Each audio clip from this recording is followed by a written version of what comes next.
Nah balik dagang teh simpulna bae panjang lamun dicaritakeun perjalanan nama ieu moal anggeus ieu di urang muludan sabaraha deui 2 deuk moal anggeus geus dicekcok ieu mah perjalanan-perjalananna masyaallah loba keanehan-keanehan lantaran Kangjeng Nabi mah selama di perjalanan ditiungan ku mega teu pernah kasorot ku panon poe urang babarengan jeung Haji Pendi mah di mobil ge heureudang ya Allah atuh sadan mah aya AC ge heureudang jeung Haji Masuri mah leuwih heureudang heureudang bangsa jeung jelema gede dosa mah heureudang jeung Rusdi atuh heureudang sarua nu tiis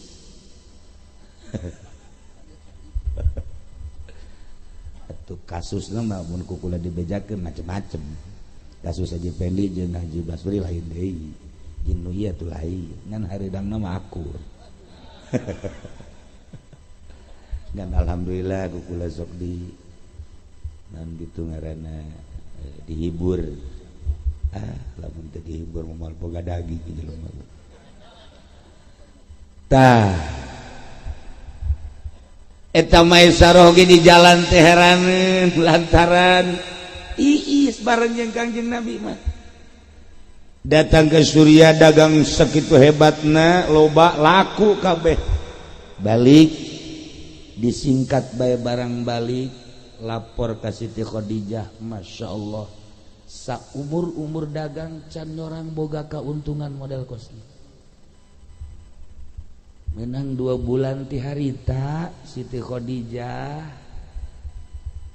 rada aya trisno dek trisno bae mah yang moal tresno yang mah dek trisno sebab nu nyeun lamari ka Rusdi trisno ngaranna jadi cek Siti Khadijah kahiji awewe ngaranna Asia coba bejakeun ka Muhammad aya minat kawin dah henteu jadi awewe anu terkaya bangsawan kemudian gelis pinter aya kabeh di Siti Khadijah ngan umur 40 tahun tapi umur 40 tahun mun dideuleukeun dibandingkeun jeung umur 20 tahun nu aya di pondok masih kene gresan eta beda ieu mah 40 tahun tapi kadeuleuna ngora di pondok mah 20 tahun kos dini masyaallah Khadijah ngaranna bih pohara di urang mah ngaranna Biijah sabagus-bagus Khadijah jadi Biijah ya Allah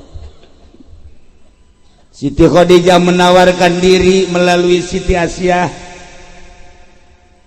ditaros Asia Muhammad ieu mah caritana terang-terangan bae geus aya minat encan rarabi cek Kangjeng Nabi teh atuh saha nu teu minat saha awewena nu hayangeun ka kaula tawadu Kangjeng Nabi mah kasep aya di Kangjeng gagah aya di Kangjeng pinter aya di Kangjeng tapi tawadu saha nu daekeun ka kula Haji Masuri mah oh kieu nya mah atuh jelema teu daekeun ge dipaksa ku nya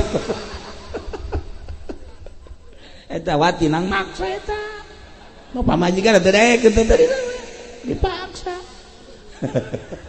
ya kula ge nyaho atuh geus teu beudang dipelet dan dipaksa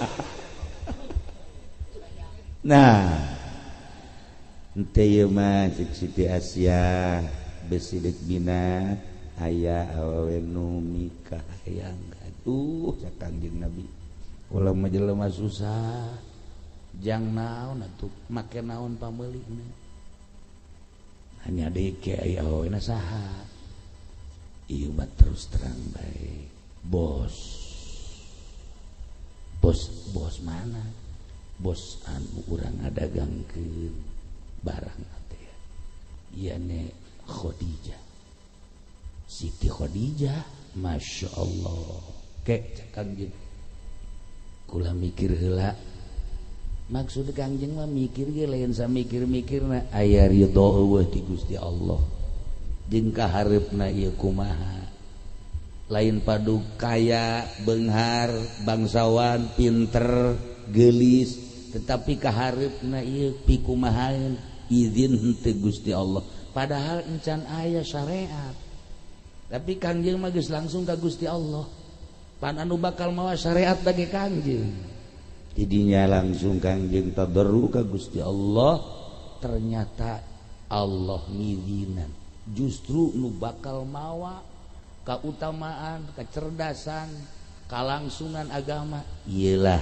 bakal nu ngebantu luar biasa dakwah teh Khadijah langsung Kangjeng Nabi mere respon cek Kangjeng Nabi atuh lamun manehanana daekeun maka simkuring atuh simkuring mah insyaallah ngan saki ayam bedakeun ka Siti Khadijah cek Siti Khadijah lamun daek mas kawinan dek dikiriman ti kula ka ditu beuh mun aya awewe kitu Haji Masuri ge daek atuh dikiriman mah awewe nu nawarkeun diri ajujang ngemas kawinan segala rupa biaya-biaya dibikeun dikirim ti awewe ji atuh Haji Masuri ge rus didaekeun ngan saha awewe na daekeun ka nyana moal daekeun boro-boro ti awewe ka nyana nyana ge ka awewe geus armungeun dibalik ha kumaha Haji Pendi mah ya Allah lamun nyahueun jero da masyaallah lanap a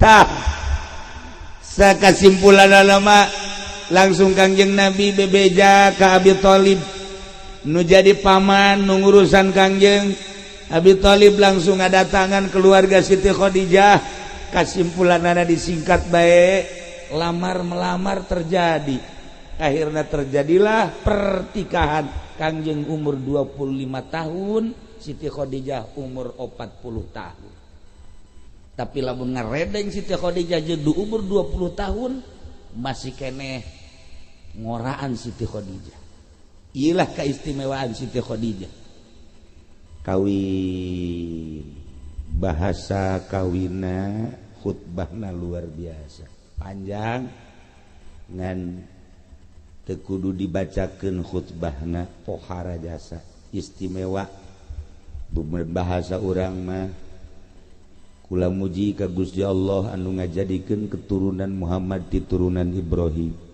anu ngajadikeun Muhammad tina tatanduran Ismail anu ngajadikeun Muhammad tina naon kitu ngaranna tihang-tihang leluhur anu istimewa lamun dipandang tina segi dunia eueuh nanaonan Muhammad mah tetapi pandangan tina dunia adalah zillun zailun hanya kalangkang anu bakal leungit hailun anu bakal ngahalangan tetapi Muhammad teu pernah ngabanggakeun dunia kula sebagai mamangna geus nyaho ti leuletik eueuh bae terbersit kebanggaan terhadap dunia pandangan Muhammad pandanganna pandangan bersatu kemajuan untuk dunia jeung akhirat iyalah saat ieu Muhammad ngalamar ka hiji wanita anu kaya raya anu pinter bangsawan tur geulisna tenar di mana-mana kula nyaho cek Abi Thalib nu ngalamar lain hiji dua setelah wafat suamina tetapi Khadijah teu pernah narima ternyata horeng geus aya titis tulis ti azali Gusti anu masti horeng ieu Khadijah nu bangsawan pinter tur anu cantik bakal dipinang ku Allah kaula nu ngaran Muhammad saat ieulah urang tikahkeun Allah kaula nu ngaran Muhammad ka Khadijah langsung ditikahkeun dengan mas kawin 400 dinar 400 dinar lamun diduitkeun kira-kira 20 ontaeun 20 onta lamun onta hijina 20 juta kali 20 onta seberapa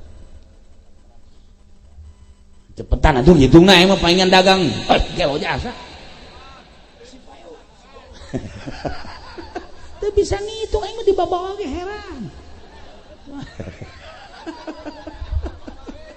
Masya Allah tuh kan hiji onta 20 juta sedangkan 20 onta berarti sebenarnya 2 kali 2 opat-opat tahun enggak lu bener ya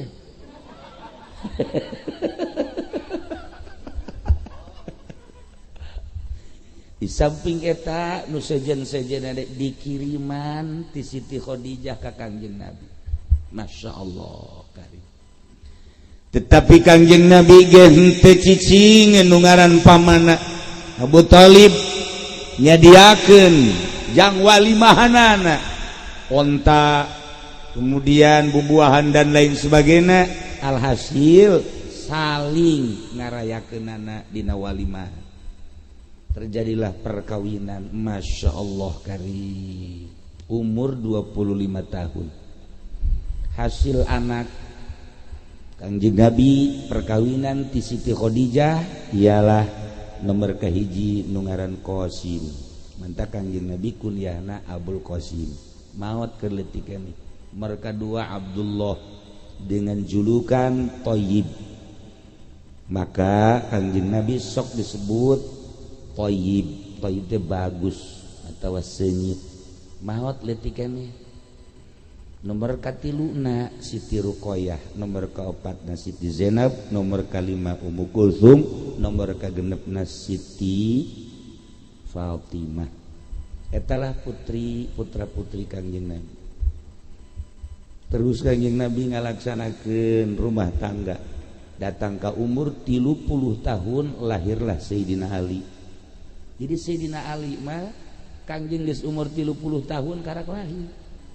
Kangjeng Nabi umur 2 tahun lahir Abu Bakar, Kangjeng Nabi umur 13 tahun lahir Sayyidina Umar, Kangjeng Nabi umur 30 tahun lahirlah Sayyidina Ali. Gancang caritana datanglah Kangjeng Nabi ka umur 38 tahun dicekok-cekok bae mah tamat. Babi 2 kali deui kan berarti urang. Datang ka umur 38 tahun Kangjeng Nabi geus mulai irhas, dibere irhas. Irhas eta pendahuluan wahyu. Ditinggalian Kangjeng Nabi kadang-kadang model. Ieu disingkapkeun ku Gusti Allah plak. Di luar ieu di balik ieu aya nu katingali model. Masya Allah karim. Kangjeng Nabi kaget. Cahaya-cahaya ieu teh disingkapkeun kos disingkapkeun sarung bae kitu di balik ieu teh aya cahaya-cahaya. Kanjeng Nabi kaget ngaranna irhas. Dibere keanehan memeh diangkat jadi rasul. Ke eueuh deui. Ke Kanjeng Nabi isukna leumpang batu-batu salam ka Kanjeng Nabi. Assalamualaikum ya Rasulullah. Encan ya Rasulullah ya Muhammad. Assalamualaikum ya Muhammad. Assalamualaikum. Assalamualaikum. Batu ngaromong kayu-kayu. Kanjeng Nabi geus kikieuan. Kanjeng Nabi kadi aneh. Masya Allah. Di Kanjeng Nabi aya kos kieu. Etalah umur 38 tahun kejadian model kitu. Kapanggihlah Kanjeng Nabi jeung makhluk-makhluk anu aneh. Katingali ku Kanjeng Nabi jin-jin. Ya Allah, ya ditanya ku Kanjeng Nabi. Nu banta kula kaget lamun haji pendesok manggihan kuntilanak. Mang bangsana meureun. Anu sabangsa atuh kapanggih bae. Masya Allah, ulah kagetnya nama sering bebeja kakula manggihan jembrongan dan lain sebagainya. Dunia kos gitunya nama. Tah, Kanjeng Nabi. Suara-suara malaikat geus mulai kadenge ku Kanjeng Nabi umur 38 tahun. Pernah Kanjeng Nabi umur 38 tahun dahar. Sanggeus dahar aya hiji jelema ngadaharna make kenca bae. Cek Kanjeng Nabi kul biyaminik. Daharna make katuhu. Cek eta lalaki la astati urang mah tilok make katuhu teu bisa, teu kuat. Allahumma mastata'ta. Cek Kanjeng Nabi. Ya Allah, muga ulah dikuatkeun. Eta nyana geus teu bisa ngangkat du kenca kieu bae. Dan saukur sakitu da ku Kanjeng Nabi. Mudah-mudahan maneh geus teu bisa kuat atuh. Geus we dikisah kieu dahar teh barang daharna teh teu kuateun make kenca.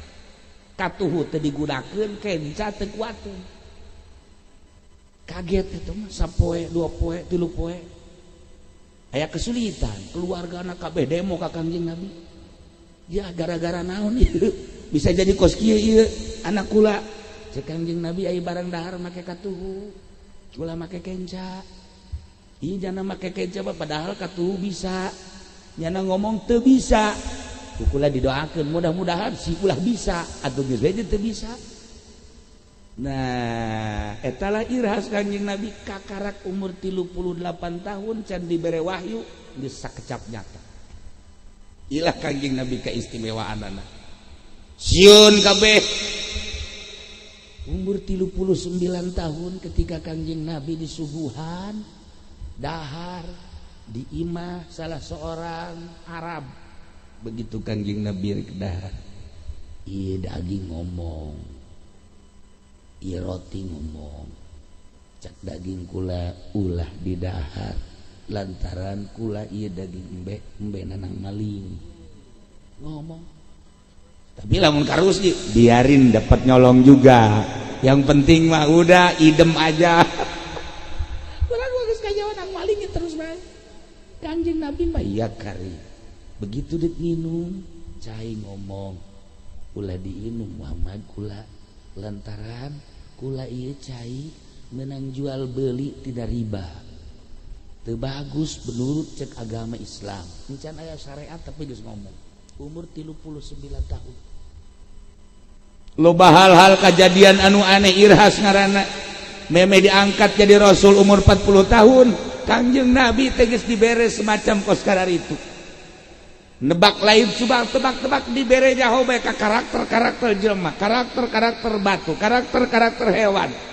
ngobrol jeung onta Kangjeng Nabi mah tepak ku Kangjeng Nabi onta ai maneh kunaon ieu kuru amat beuh Muhammad deuk kumaha teu kuruna digawe terus bae parab kurang ieu kula ieu nu saha maneh tuh kula dunungan kula ieu mah kula mah kajen gugoma ge moal boga daging onta bae kurang urus ku salakina kurang daging atuh kumaha pamajikan kurang urus ku salaki tinggal tulang tah udah sok seuri bae sia atuh urusan pamajikan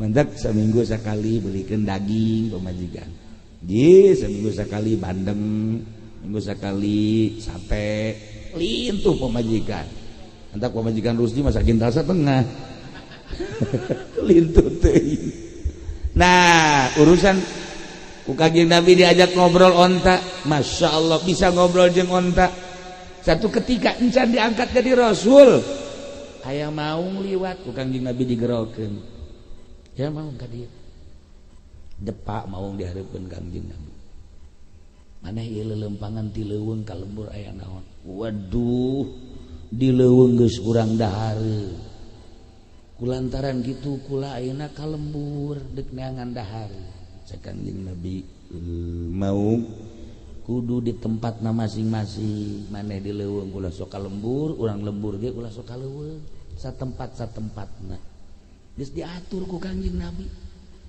jeung maung Kangjeng Nabi ngobrol jeung onta Kangjeng Nabi ngobrol batu uluk salam ka Kangjeng Nabi tangkal kayu kitu keneh dedeleuan sing grenyai di balik dunia nu ieu dedeleuan Kangjeng Nabi jeung malaikat suara malaikat geus kadenge umur 39 tahun Kangjeng Nabi geus teu dibere resep sama sakali ngariung-riung jeung makhluk mulailah Kangjeng Nabi ka Jabal Nur tidinyalah Kangjeng Nabi nyepi ibadah ka Gusti Allah sorangan terus we bolak-balik ke saminggu di luhur gunung ke turun ke 20 poe di luhur gunung ke turun pamajikanana Surti nu ngaran Siti Khadijah boga salaki teh lain deui seakan-akan aya nu mamawa salaki teh mengenal dunia di luar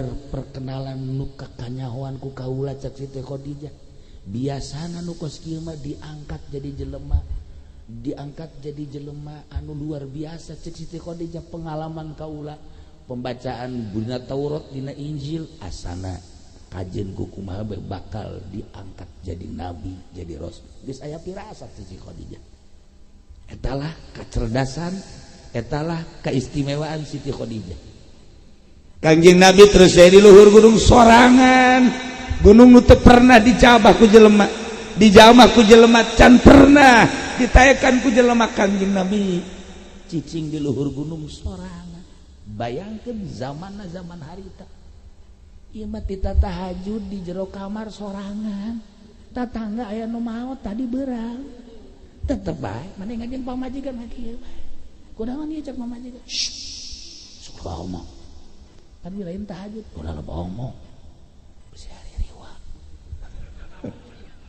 dek Allah sieun kari riwa masyaallah tailah Kangjeng Nabi umur 40 tahun Kangjeng Nabi langsung didatangan ku malaikat Jibril alaihissalam di gunung sorangan cek malaikat Jibril iqra ya Muhammad ma ana biqari baca Muhammad kula mah teu bisa maca iqra ya Muhammad baca ma ana biqari iqra baca ma ana biqari tangkep ku malaikat Jibril langsung dibacakan iqra bismi rabbikal ladzi khalaq khalaqal insana min 'alaq iqra wa rabbukal akramul ladzi 'allama bil qalam 'allamal insana ma lam ya'lam ku Kangjeng Nabi dibaca malaikat Jibril langsung naik ke rusa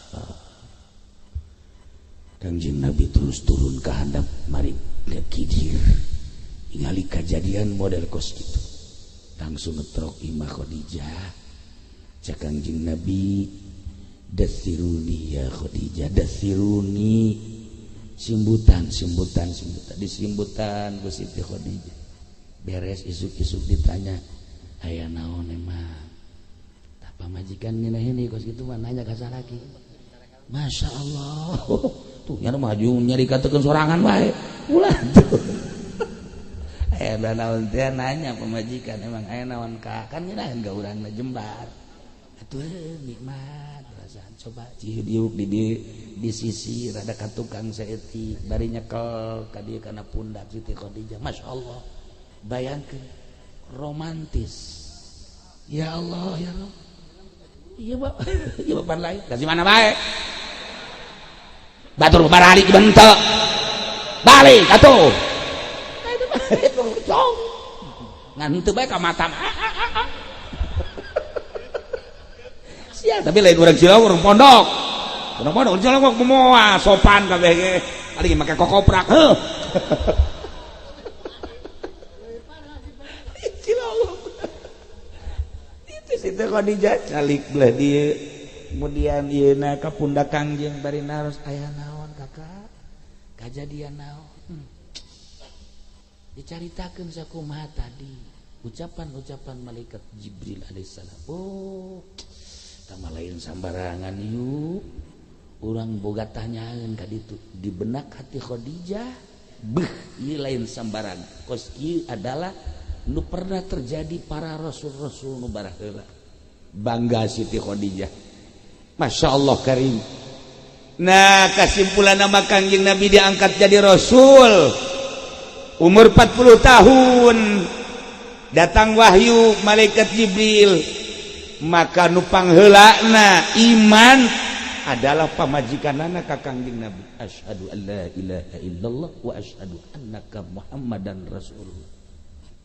bejakeun ka Abu Bakar Siddiq Sidina Abu Bakar Siddiq pangheulana iman asyhadu an la ilaha illallah wa asyhadu annaka muhammadan rasulullah bejakeun ka Sidina Ali anak muda lamun Kangjeng Nabi umur 30 tahun kakarak lahir Sidina Ali diangkat jadi rasul umur 40 tahun berarti umur Sidina Ali waktu Kangjeng Nabi diangkat jadi rasul seberapa tahun 10 tahun geus langsung Sidina Ali menyatakan asyhadu an la ilaha illallah wa asyhadu annaka muhammadan rasulullah etalah jelema-jelema anu imana tanpa aya pertimbangan nanaon mentak ketika Siti Aisyah garwa Kangjeng Nabi anu setelah Siti Khadijah maot Kangjeng Nabi nikah ka Siti Saudah dan lain-lain sebagainya, diantaranya Siti Aisyah kena bakal diceritakan tahun-tahunna.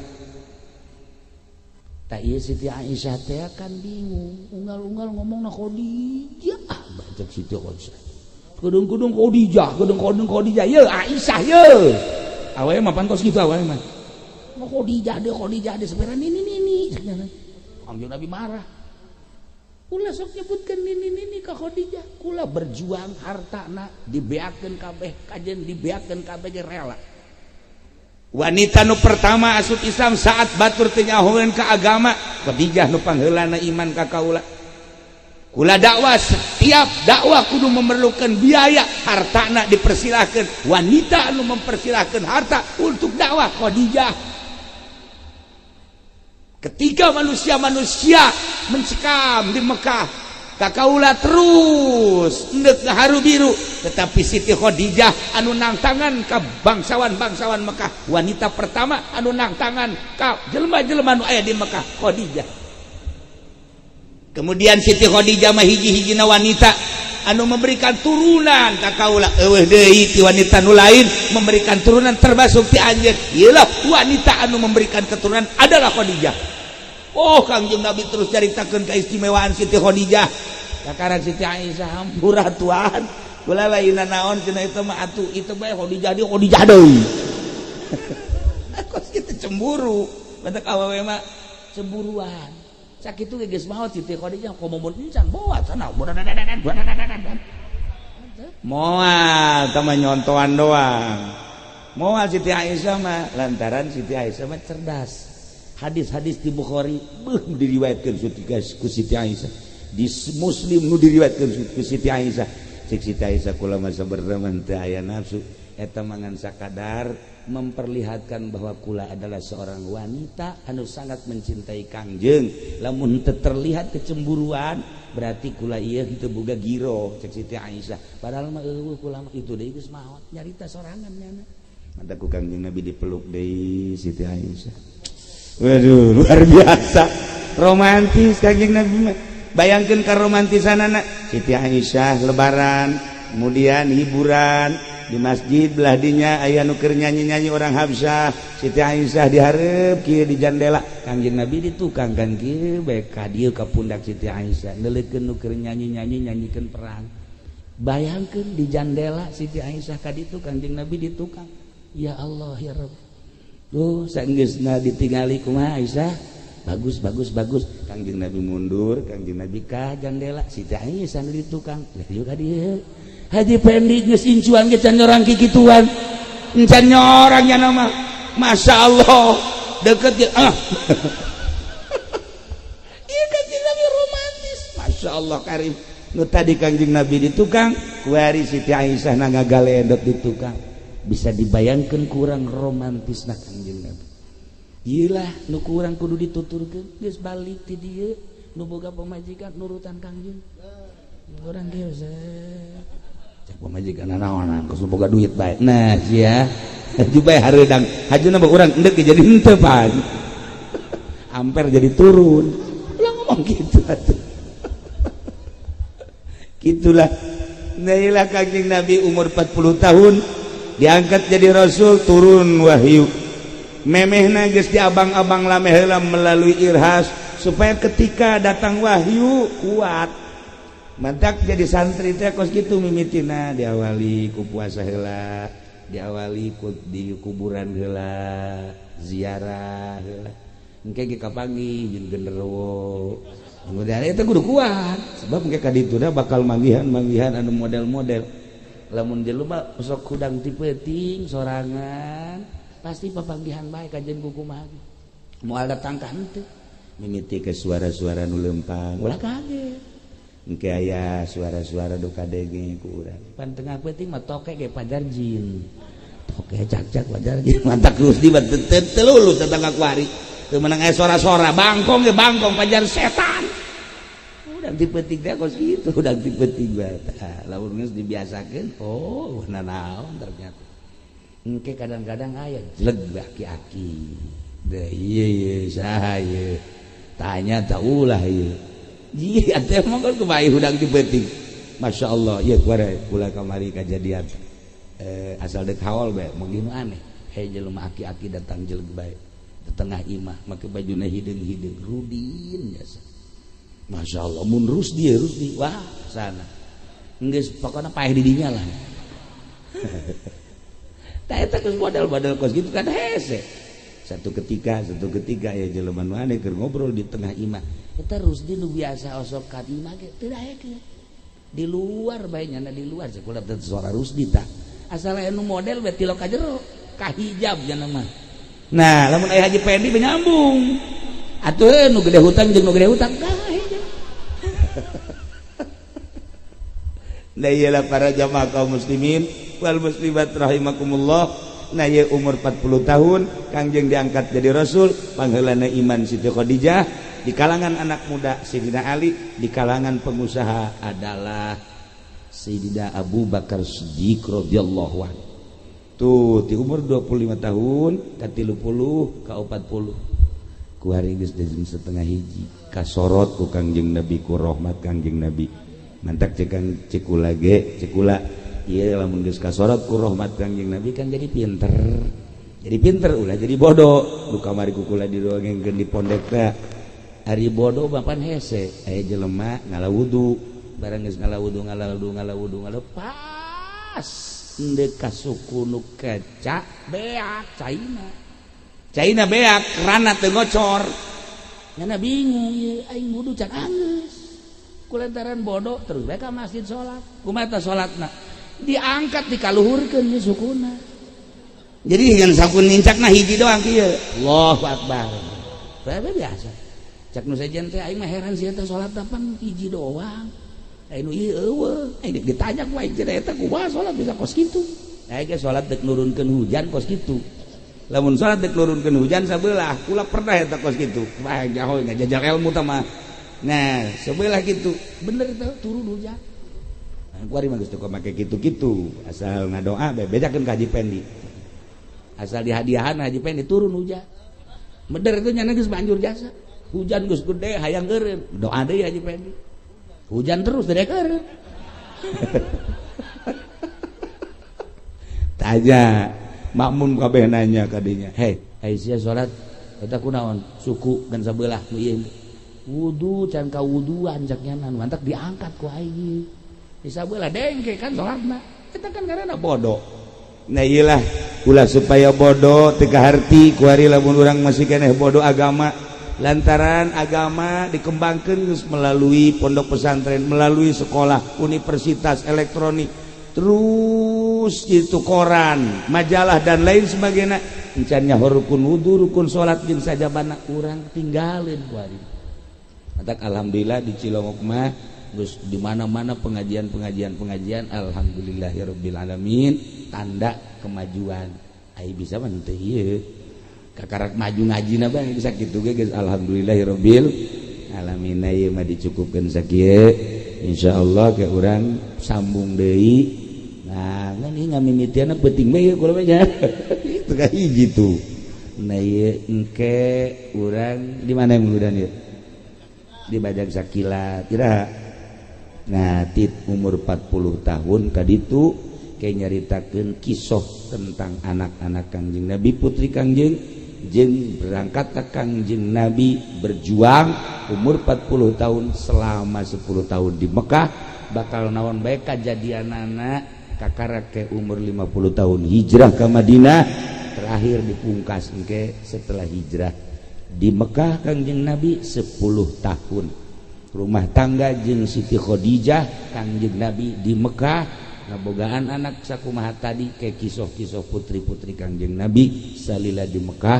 jeung naon bae nu terjadi selama 10 tahun Kangjeng Nabi di Mekah insyaallah ke urang lanjut Allahumma shalli wa sallim ala sayyidina Muhammadin fil awwalin wal akhirin barik wa sallim wa radhiyallahu ta'ala an sadatina ashabi sayyidina Rasulillah ajma'in ya Allah ya rabbal alamin Allahumma arham ummat sayyidina Muhammad Allahumma ajbur ummat sayyidina Muhammad Allahumma asli ummat sayyidina Muhammad Allahumma farrijan ummati sayyidina Muhammadin sallallahu alaihi wasallam Allahumma anfa'na bima 'allamtana wa 'allimna ma yanfa'una wa zidna ilman wa yaqinan walhamdulillahi ala kulli hal wa na'udzu billahi min kulli hali ahli an-nar rabbana taqabbal minna innaka antas samiul alim